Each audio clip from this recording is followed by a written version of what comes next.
Namaskara and Swagatam. Welcome back to Kathas by Shiksha Varida.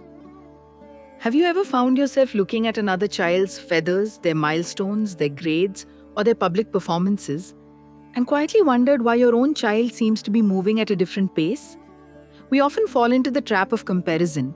But what if a child's true strength isn't always visible in their dance, but rather in how high they are prepared to soar? Today, we wander into the heart of a lush, rain soaked forest to listen in on a conversation between a dazzling Mayura and a steady, soaring Garuda. This story is more than a simple fable. It is a profound lesson in Swabhava, individual nature, and a reminder that in the eyes of Prakriti, nature, no gift is ever in vain. In this episode, we explore the deep wisdom hidden within the story of the proud Mayura and the wise Garuda. Once upon a time, when the monsoon clouds gathered in the sky, a beautiful Mayura, meaning Mayura, stood in the heart of the forest.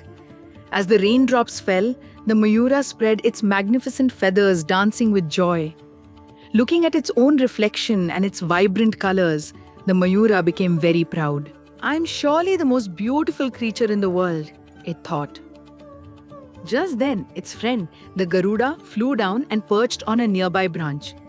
The Mayura looked at the Garuda's plain, dark feathers and smirked. "Oh, my dear friend," the Mayura said haughtily. "Look at my feathers, they are like a rainbow. Everyone stops to watch me dance.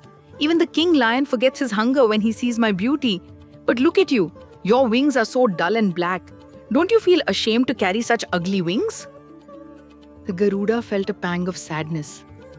They had been friends for a long time, sharing food and the shade of the trees. The Garuda remained calm and thought for a moment. Then it looked at the Mayura and said, "It is true, Mayura. Your feathers are indeed a masterpiece of Prakriti, nature.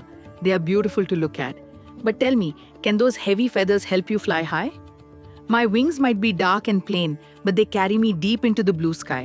I can soar above the clouds and see the entire world from above. Can you do that with your beauty?" The Mayura suddenly stopped dancing. It realized that while its feathers were meant for beauty, the Garuda's wings were meant for strength and freedom. With a humble heart, the Mayura said, "Please forgive me, my friend. I was blinded by my own vanity. I see now that nature has given every being a special gift, and every gift has its own unique purpose." In a Montessori environment, we often speak of the secret of childhood, the unique internal blueprint that every child carries. This story offers a profound lesson for us as we guide them. Respecting diversity, Swabhava, just as the Mayura and the Garuda have different strengths, every child has their own Swabhava, inherent nature. One child may be the Mayura, artistic, expressive, and vibrant. Another may be the Garuda, observational, independent, and capable of great intellectual heights. In Montessori, we don't ask the Mayura to fly like a Garuda, nor the Garuda to dance like a Mayura. Functional independence over appearance.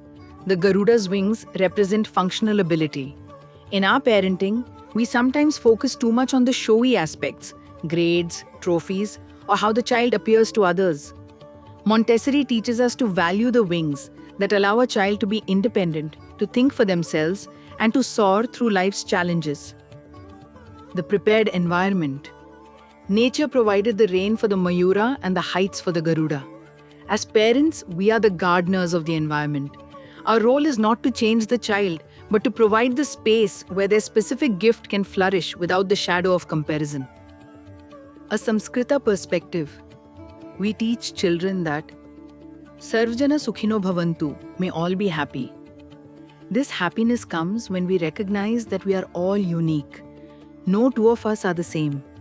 When a child learns to appreciate another's strength without feeling inferior about their own, they develop true Vinaya, humility.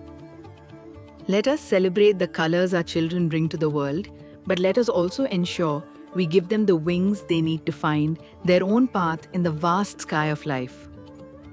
At Shiksha Varida, we believe these timeless treasures of literature are the keys to unlocking a child's unique potential. Join our Shlok and Samskrita classes to help your child internalize these values through modern pedagogical methods.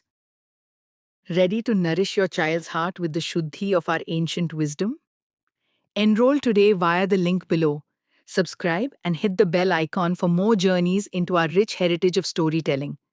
Let's raise children who are scientifically curious and spiritually grounded. Dhanyavada.